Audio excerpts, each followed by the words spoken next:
Boros.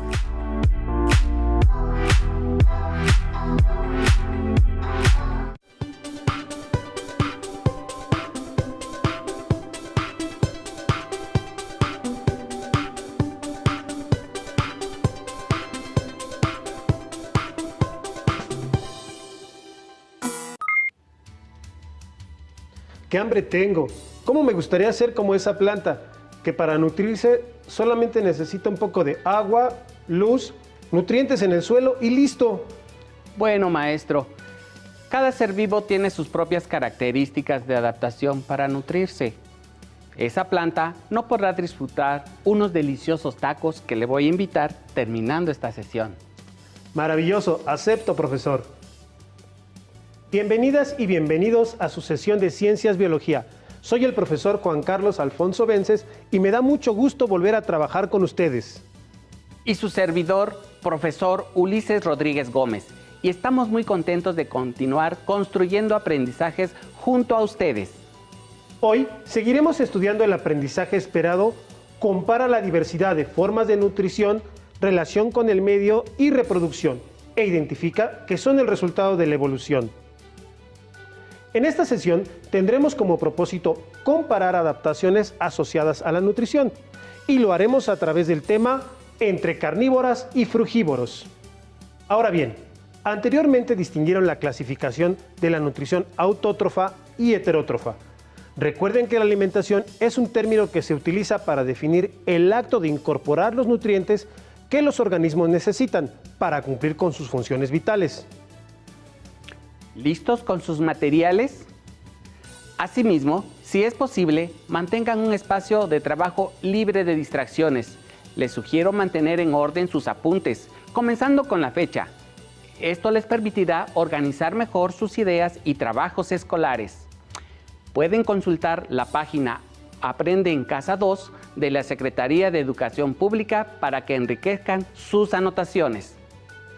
Recuerden que están construyendo un abecedario biológico. Estén atentos para identificar las palabras desconocidas y así enriquecer su vocabulario científico, importante en su formación científica básica. ¡Comencemos! Anoten, reflexionen y den una respuesta corta a las siguientes preguntas. ¿Qué come una planta carnívora? ¿Existirán vampiros vegetarianos? Hoy hablaremos de cómo se nutren los organismos. Sin embargo, conviene que veamos la diferencia que existe entre alimentación y nutrición. Por favor, profesor Ulises, ¿podría explicarnos si los seres humanos nos alimentamos o nos nutrimos? Con gusto, profesor Juan. Apoyaré mi explicación con la siguiente tabla en la que he precisado en qué consiste cada concepto. ¿Me ayudas a explicar la tabla? Tú explicas el proceso de alimentación y yo la nutrición. Claro, profesor. En la alimentación tenemos que es un proceso por el cual las especies se procuran los alimentos necesarios para mantener la vida. Aquí las especies los consumen según su adaptación y disponibilidad. El humano los prepara según los usos y costumbres. Y finalmente es un proceso voluntario, educable y muy influenciable por factores sociales, económicos y culturales. Mientras que en la nutrición es un conjunto de procesos por los cuales los organismos digieren, absorben, transforman, utilizan y eliminan las sustancias nutritivas. Asimismo, procesan los nutrientes que se obtienen de los alimentos. Permite además obtener energía, construir y reparar las estructuras corporales y regular el metabolismo. Y finalmente, la nutrición es un proceso involuntario. Excelente, maestro. Entonces, nos alimentamos y nutrimos. Aunque no es lo mismo, existe una relación muy estrecha entre los dos procesos. Analicen y reflexionen esta información. Ahora, observen el siguiente video que menciona cómo se alimenta una planta carnívora. Quizá cuando te hablan de plantas carnívoras, te viene a la mente aquellas imágenes sobre especies aterradoras de gran tamaño, que devoran a personas y animales. Pero esto solo sucede en películas, novelas o leyendas. En realidad, las plantas carnívoras son insectívoras, es decir, se alimentan de pequeños insectos como hormigas, mosquitos, polillas y mariposas. Aunque existen algunas que atrapan animales como gusanos, crías de roedores pequeños y escorpiones. De esta manera, complementan su alimentación y, al igual que todas las plantas, tienen la capacidad de fabricar su propio alimento. Las plantas carnívoras suelen habitar en un tipo de pantano llamado túrbera, en laderas de piedra caliza y en otros lugares escasos en nutrimentos, particularmente de nitrógeno.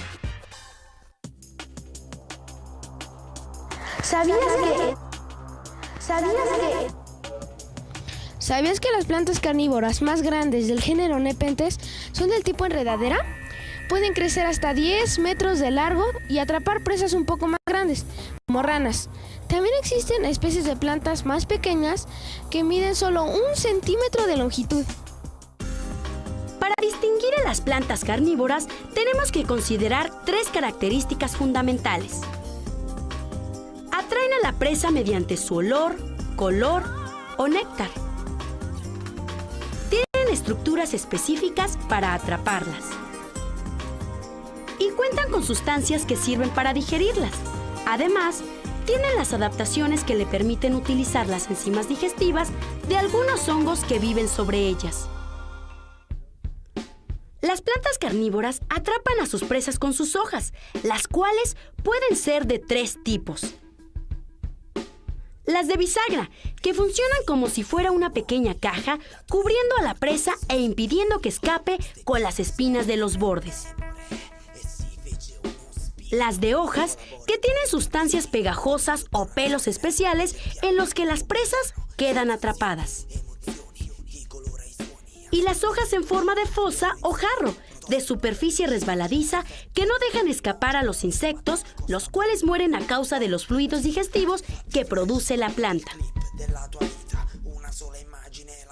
Las plantas carnívoras representan así un ejemplo de adaptación. Sus hojas se han modificado y adquirido nuevas funciones que les permiten sobrevivir en ambientes con condiciones poco favorables. Con la información del video, podemos darnos cuenta que, así como las plantas carnívoras poseen ciertas estructuras para nutrirse, cada ser vivo presenta adaptaciones que le permiten obtener los nutrientes de sus alimentos y poder realizar todas sus funciones. Ya analizamos un ejemplo de cómo las plantas carnívoras tienen adaptaciones asociadas a su nutrición. Ahora analicemos otros ejemplos. Algunos de ustedes que tienen en casa pequeños acompañantes, como los felinos, saben que con sus garras destruyen los muebles, pero esto lo hacen para afilarlas y limpiarlas, con la finalidad de que estén listas para el momento de atrapar a sus presas. Profesor Ulises, ¿qué más les dices a nuestros estudiantes sobre los gatos domésticos? Sí, profesor Juan. Como los leones, tigres y guepardos, también los gatos domésticos son carnívoros. Comparten las características que han puesto a sus parientes salvajes en lo alto de la cadena alimenticia. Investigaciones de la Universidad Nacional Autónoma de México apuntan a una especie de felino como antepasado común de los gatos domésticos, el gato salvaje africano. El instinto de caza es una característica arraigada en el gato. Algunos de ellos intentan cazar todo lo que se mueva, incluyendo objetos inanimados. Morder y rasgar forma parte del instinto de caza de un felino. Les invitamos a analizar cuál es el uso que le dan a sus colmillos para alimentarse, cuando no depende de nosotros su alimentación, así como la de sus primos los tigres. Deseamos haber despertado su curiosidad para saber cómo se alimentan algunos seres vivos como los felinos. Incluso si tienen alguna mascota, pueden investigar sobre su alimentación correcta. Les recomendamos pedir opinión y consultar especialistas en su cuidado. Hablemos de cómo logran alimentarse otros seres vivos para sobrevivir a distintos ambientes, a diferencia de Sagan. ¿Sagan? ¿Quién es Sagan, profesor? Perdón, profesor. Sagan es mi gato. Le llamé así en honor a Carl Edward Sagan, un astrónomo, astrofísico, cosmólogo, astrobiólogo y escritor, además de divulgador científico. Yo alimento a mi gato Sagan. Sin embargo, analizaremos las adaptaciones que presentan los organismos para lograr nutrirse por sí mismos. Maestro, nuestras alumnas y alumnos recordarán ¿qué es una adaptación? En sesiones anteriores ya han revisado este concepto, pero lo retomaremos nuevamente. La adaptación es el proceso evolutivo por el cual las especies se acoplan y ajustan al medio en el que viven. Así, es el conjunto de rasgos que favorecen la supervivencia y reproducción en un grupo de seres vivos. Entonces, gracias a la evolución, los seres vivos presentan diversas formas de nutrirse. Procesos como la alimentación, la respiración son fundamentales debido a que los organismos han evolucionado, se han desarrollado una multitud de formas, estructuras, estrategias para nutrirse. Algunas de ellas muy sorprendentes, por ejemplo, plantas que comen animales. No se alarme, profesor. Mejor dicho, animales como insectos, tal como lo observamos en el video al inicio de la sesión. Hay organismos que esperan pacientemente a sus presas, como las tarántulas. Otras las persiguen, por ejemplo, las chitas. Unas más las arrebatan a otros por la fuerza, como las hienas. También existen hembras que salen a cazar, por ejemplo, tenemos a las leonas. Y además, depende del ambiente en el que se encuentren los organismos, no es lo mismo alimentarse y nutrirse en una selva húmeda que en el desierto, así como no es lo mismo obtener alimento en un arrecife de coral que en la zona más profunda del mar. En todo caso, nutrirse es una necesidad vital. Por lo tanto, los seres vivos se han adaptado a diversas maneras para cumplir con la necesidad de alimentarse para nutrirse. Recuerden que estas adaptaciones se han clasificado en fisiológicas, morfológicas y de comportamiento. Así es, las adaptaciones fisiológicas están relacionadas con el funcionamiento de las células, tejidos, órganos de los seres vivos.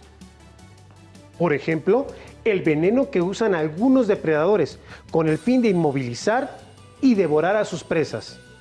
Las adaptaciones morfológicas se desarrollan en la estructura del cuerpo, dándole diferente fisonomía a cada organismo.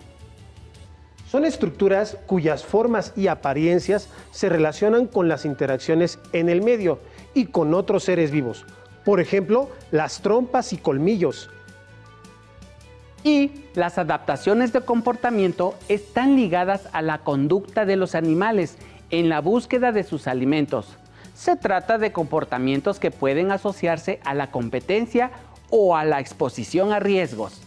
Por ejemplo, los peces que nadan en grupo o cardumen para evadir a sus depredadores, o los lobos que cazan en grupo o manada. ¿Qué otros comportamientos, estructuras o funciones reconocen en los seres vivos? Con ayuda de su libro de texto u otras fuentes que tengan a la mano, elaboren un cuadro en el que clasifiquen los tipos de adaptación asociadas a la nutrición. ¿Cuántas? ¿Cuántas? Las que encuentren. No se limiten. Les ayudamos con una propuesta de cuadro de doble entrada para que ordenen su información. Agreguen imágenes y sorprendan a su maestra o maestro.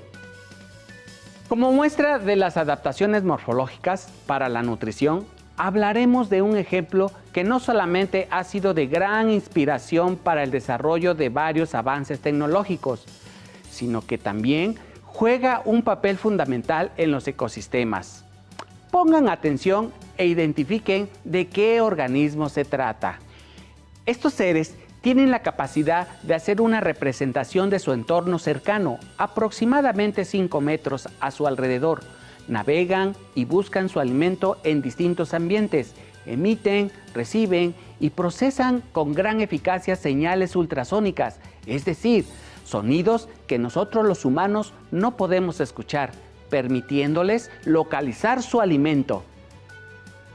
¿Se imaginan de quiénes les hablo? En efecto, me refiero a los murciélagos. Estos animales presentan una gran diversidad, llegando a más de 1.300 especies distribuidas en todo el mundo, y han desarrollado distintas estrategias que los han llevado a especializarse en ciertas presas, lo que les permite aumentar la eficacia, ahorrando energía para desarrollar otras funciones, entre ellas la reproducción, lo que incrementa las posibilidades de perpetuarse a la siguiente generación. Estos mamíferos, sí, mamíferos, se ubican en el orden de los quirópteros, que incluyen a los zorros voladores. Se dividen en diferentes grupos de acuerdo a su alimentación. Encontramos frugívoros, se alimenta principalmente de frutas y algunos también consumen néctar y polen. Insectívoros, cazan diferentes tipos de insectos. Nectarívoro, ingiere néctar y polen.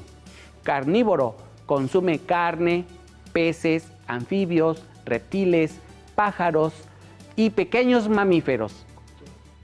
Hematófagos, su afinidad es con la sangre y libera anticoagulantes para poder lamer su alimento. Esto ha dado pie a muchas leyendas de seres terroríficos, principalmente en la literatura y el cine, pero en realidad suele lamer sangre de las patas de ciertos animales en pequeñas cantidades sin causarles un daño realmente grave, a menos que lo hagan de manera constante. También puede ocurrir que les transmita alguna infección o enfermedad. Cabe mencionar que así como las abejas y otros insectos, los murciélagos al alimentarse juegan un papel fundamental en la reproducción de las plantas. Entonces, hay una gran diferencia entre un murciélago que se alimenta de sangre y otro que lo hace de néctar de las flores. Sin embargo, no olviden que todos los seres vivos juegan un importante papel en los ecosistemas. Tenemos la responsabilidad de respetarles y cuidarles, tal y como cuidamos de nuestra salud. Recuerden lo que estudiaron en la sesión Importancia ética de la biodiversidad. Así es, profesor Juan. Podemos reconocer que las diferentes dietas de los murciélagos determinan las variantes morfológicas de sus hocicos y lengua. Para que observen la importancia del papel de los murciélagos en los ecosistemas, les recomendamos ver el documental Murciélagos aliados del cielo nocturno. Si es posible, pueden buscarlo en internet. Tal vez se interesen por saber más sobre la vida silvestre y por promover el cuidado de algunas especies que están en peligro de extinción. Por tanto, les invitamos a indagar y conocer más acerca de los cuidados y evolución alimenticia que requieren los seres vivos. Ahora revisaremos algunas adaptaciones fisiológicas. Recordemos que estas adaptaciones están directamente relacionadas con el funcionamiento de cada ser vivo. Por ejemplo, la sanguijuela, Hirudinea, es un hematófago porque se alimenta de sangre. En su saliva tiene un alto contenido de anticoagulante para evitar que la herida que provoca pueda cerrarse mientras come. Estos ejemplares están adaptados para sobrevivir en el agua dulce, por lo que los podemos encontrar en ríos, lagos o lagunas. Algunos tratamientos médicos pueden aprovechar estas características para aumentar la circulación en injertos de piel y diversas cirugías. Otra adaptación fisiológica es el desarrollo de venenos en algunas especies, como las serpientes. En México existen alrededor de 580 especies y contamos con las más venenosas de toda América. El veneno varía en cada especie. Pueden tener toxinas cardíacas o neurológicas, por lo que pueden afectar el sistema cardiovascular de sus presas o provocar parálisis para finalmente disponer de ellas, es decir, comérselas. Ahora, les comento sobre adaptaciones de algunos animales asociadas al comportamiento con la finalidad de conseguir alimento. Caza en grupo. Se organizan en manadas. La mayoría de los cánidos cazan en grupo. Caza al acecho. Por lo regular, los félidos acechan y además se camuflan para sorprender. Búsqueda activa. se dan a la tarea de buscar alimento. Respecto al comportamiento territorial, los cocodrilos son un buen ejemplo. Generalmente se alimentan de lo que llegue a su territorio, esperando pacientemente. Por otro lado, existen especies que almacenan alimento en época de abundancia y resguardan en la temporada de escasez, como las hormigas. Pero la nutrición es fundamental para todos los grupos de organismos. Citaremos algunos ejemplos. Las amebas son organismos unicelulares que desarrollan prolongaciones de su misma membrana celular, llamadas pseudópodos, que envuelven su alimento para almacenarlo y posteriormente digerirlo. Las bacterias, como la Escherichia coli, han desarrollado rasgos específicos para sobrevivir dentro de nuestro cuerpo. Son capaces de generar enzimas, un tipo de proteínas que facilitan la digestión de nutrientes, principalmente derivados del carbono, como la glucosa. Los hongos son organismos heterótrofos y establecen 3 tipos de relación con otros organismos para alimentarse. Hablemos de ellas. Los saprófitos digieren el cuerpo de organismos muertos. Los parásitos se alimentan de organismos vivos y provocan enfermedades a su huésped. Los simbióticos establecen una relación que beneficia a ambos organismos. ¿Recuerdan su clase de las super tortugas y los super pinzones con la maestra Ana Gabriela? En esa sesión, ella habló de la selección natural a la que han estado sujetas estas aves y tortugas en función de la disponibilidad de alimento y sus adaptaciones para aprovecharlo. El conocimiento de las adaptaciones asociadas a la nutrición nos permite también entender las relaciones que se establecen entre los seres vivos, tal y como verán en el siguiente video. ¿Sabías que los animales ayudan en la reproducción de las plantas? ¿Te gustaría saber cómo ocurre esto? ¡Vamos a conocerlo!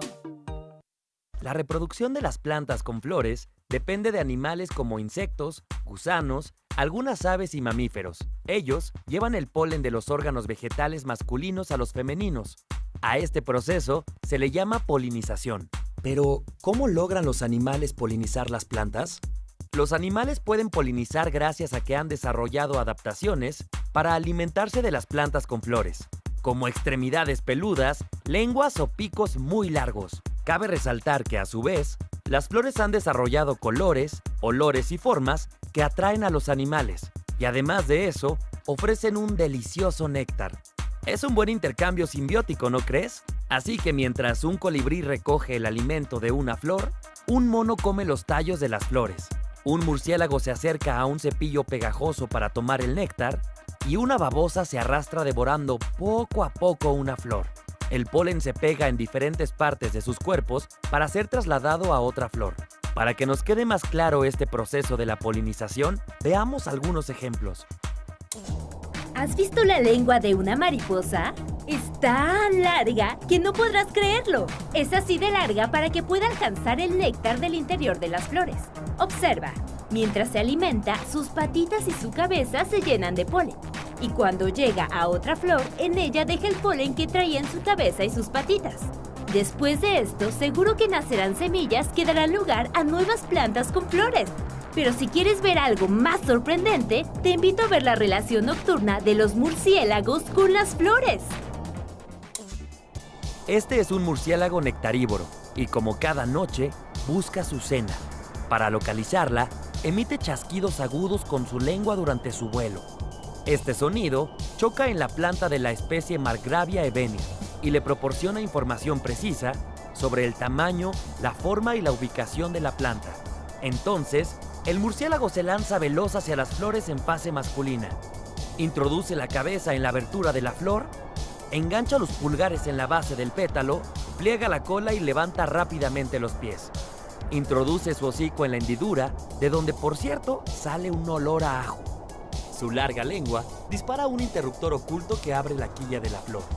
Mientras el murciélago lame el néctar, el polen cae en el diminuto trasero del animal. Al terminar de comer, el murciélago visita otros cientos de flores. Sin duda, esta relación muestra los principios fundamentales de la vida, es decir, la supervivencia y la reproducción. Varios animales se han adaptado para alcanzar su alimento dentro de las flores. A su vez, las flores aprovechan a los animales para ser polinizadas y reproducirse. Gracias a este mecanismo, nosotros podemos obtener alimentos como las frutas y las verduras que son esenciales para nuestra nutrición. La próxima vez que observes a una babosa, abeja, mariposa, colibrí o murciélago, ¿crees que podrás identificar las características que les permiten contribuir al proceso de polinización? ¿Pudieron identificar las relaciones? Justamente las estructuras que utilizan las especies para alimentarse, como la espiritrompa de la mariposa, que es su aparato bucal con forma de tubo que puede alargar y enrollar para chupar el néctar de las flores. Es lo que permite establecer relaciones. Todas estas adaptaciones están asociadas a la nutrición y favorecen relaciones diversas con los organismos con los que interactúan, como la reproducción.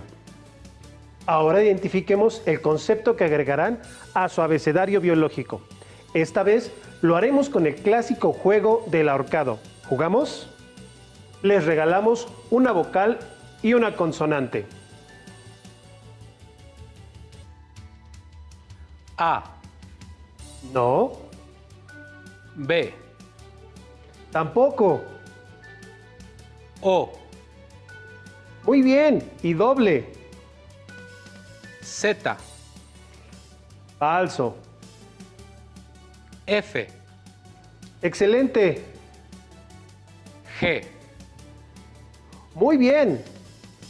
Ahora les daremos un tiempo para que traten de adivinarla. Bien hecho. Se trata de frugívoro. Pueden acudir a su libro de texto para obtener la definición y agregarla al espacio correspondiente de su abecedario biológico. También les sugerimos agregar el concepto carnívora. Ahora los retamos a que relacionen algunas estrategias que utilizan las especies para nutrirse con el tipo de alimentación y escriban un ejemplo de cada uno. Para ello copien en su cuaderno la siguiente plantilla. Seleccionen una de las características que encuentran en el recuadro y colóquenla en el óvalo y escriban un representante en el espacio que corresponda. Ejemplo, tomemos una palabra, colmillos. Busco colmillos. ¿A qué representante le puede quedar esa adaptación? Ah, sí, ya lo encontré, carnívoros. Y abajo podríamos poner como ejemplo un león, un tigre, un lobo. Ahora, continúa con las demás, por favor.